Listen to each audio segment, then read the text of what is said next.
savez, la vie chrétienne, elle est théoriquement tournée vers la sainteté. Soyons des saints.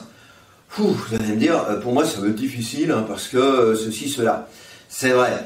Alors, il y en a quand même, chez nous, qui ont réussi à être connus saints, au moins bienheureux, et il y en a un qui est en route vers la sainteté. Alors on va parler de deux d'entre eux, un homme, une femme, un qui est en route vers la sainteté, et une qui est arrivée. Alors celui qui est en route, c'est François Gachon. François Gachon, c'était un prêtre, et il était ce qu'on appelait un missionnaire paroissial. C'est-à-dire qu'il allait prêcher dans les paroisses avec d'autres confrères pendant plusieurs semaines, de façon à ce que les gens ils prennent un peu leur foi au sérieux. Et puis ceux qui avaient des bisbilles avec leurs voisins, etc., eh bien il fallait qu'ils se réconcilient. Alors, ils se confessaient, ils communiaient, ils étaient réconciliés. À la fin de la mission, on faisait une grande cérémonie, on plantait une grande croix. Voilà. Et seulement, c'était l'époque de la Révolution. À la Révolution, lui, il était à Banel, à côté d'Escurolles. Et là, eh bien, il a dû fuir. Il s'est caché dans les montagnes parce qu'il était originaire de l'Auvergne. Il s'est caché là-bas. Il a failli être pris plusieurs fois, et c'est même les femmes, un jour, qui l'ont délivré.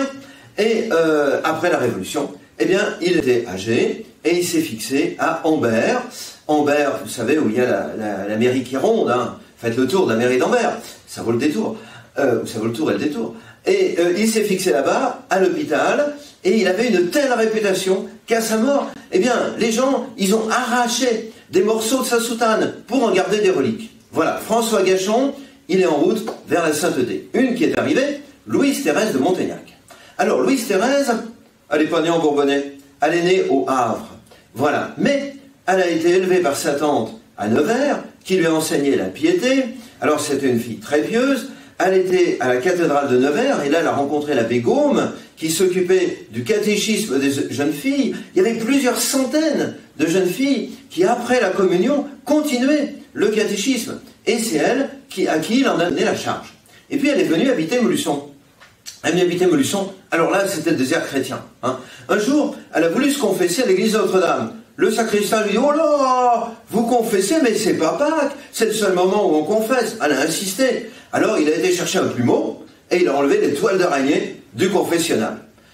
Elle a découvert aussi que dans la région de Montluçon, notamment à René, il y avait des églises extrêmement pauvres, et elle a fait une œuvre pour les églises pauvres.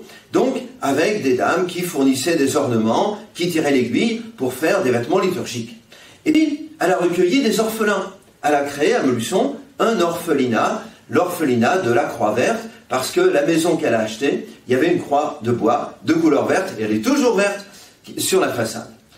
Et puis, elle a voulu que des laïcs connaissent aussi la vie religieuse. Et c'est ça l'originalité de l'institut qu'elle a fondé, c'est-à-dire qu'il y a dans cet institut qui aujourd'hui est international, les Oblates du Cœur de Jésus, il y a des religieuses, mais il y a aussi des laïcs, des familles qui vivent de la spiritualité et qui vont de temps en temps à Montluçon se ressourcer. Parce que c'est là que ces souvenirs sont conservés, et notamment une voiture d'infirme, parce que pendant la fin de sa vie, elle était complètement infirme, et c'est une belle figure que nous pouvons admirer. Elle a été faite bienheureuse par le pape Jean-Paul II.